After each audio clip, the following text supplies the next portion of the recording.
வணக்கம் அன்பர்களே, இது தகவல் சாளரம். நான் உங்கள் பிச்சை முத்து. தகவல் சாளரம் வழங்கும் போர்களின் பிடியில் பூமியின் மடி. விபரீதமான வியட்நாம் போரின் விரிவான வரலாற்றை கூறும் தொடரில் இதோ வருகின்றது இன்றைய காணொளி. புத்தன் வந்த திசையிலே புனித காந்தி மண்ணிலே. காலனியத்துவத்தின் சங்கிலிகள் பிரெஞ்சு வியட்நாம். போர் எப்போதும் துப்பாக்கியால் தொடங்குவதில்லை. சில போர்கள் அடிமை சங்கிலிகளால் தொடங்குகின்றன. வியட்நாமின் நவீன வரலாறு அப்படிப்பட்ட ஒரு சங்கிலியின் தொடர்கதை. வெளிநாட்டு நிழல் பிரெஞ்சு வருகை. 19ஆம் நூற்றாண்டு பிரான்ஸ் நாகரிகம் என்ற பெயரில் ஆசியாவுக்குள் நுழைந்தது. வியட்நாம் அந்த பெயரின் மறுபுறம் நின்றது. நிலம் கைப்பற்றப்பட்டது. அரசியல் கட்டுப்பாடு, வெளிநாட்டு ஆட்சி. வியட்நாம் ஒரு தேசம் அல்ல, அது ஒரு சொத்தாக மாறியது. இந்தோ சைனா பெயரில் ஒரு ஒன்றியம்.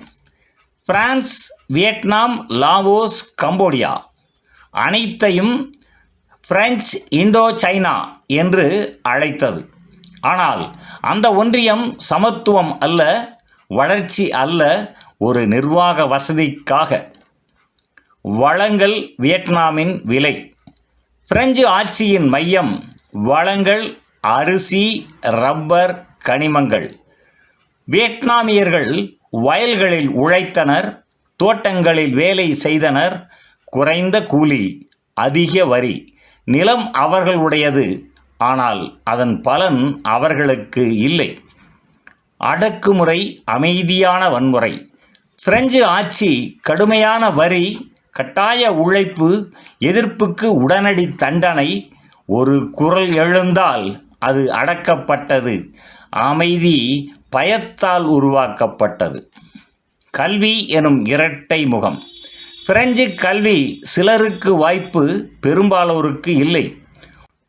ஒரு சிறிய வியட்நாமிய மேல்தட்டு வர்க்கம் உருவானது. அவர்கள் பிரெஞ்சு மொழி பேசினர், பிரெஞ்சு புத்தகங்களை படித்தனர். ஆனால் அதே கல்வி புரட்சியின் விதையையும் விதைத்தது. உயர்குடி, ஏழை இடைவெளி. இந்த ஆட்சியில் மேல்தட்டில் சில செல்வந்தர்கள், மற்றவர் பெரும் ஏழை மக்கள். இந்த இடைவெளி மெல்ல கோபமாக மாறியது. அமைதியான கோபம் மிகவும் ஆபத்தானது.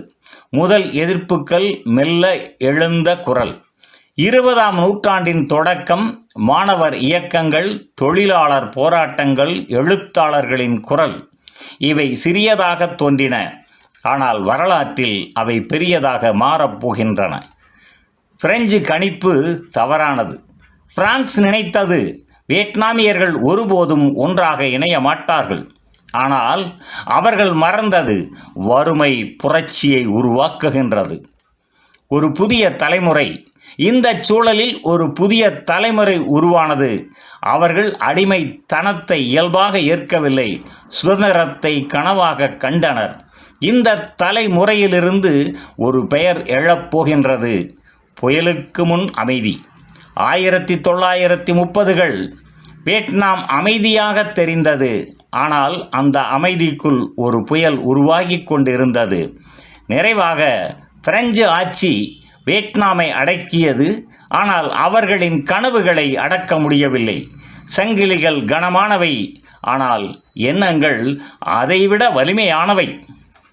நன்று நண்பர்களே, இந்த தொடரின் பிறிதொரு காணொளியில் மீண்டும் சந்திப்போம்.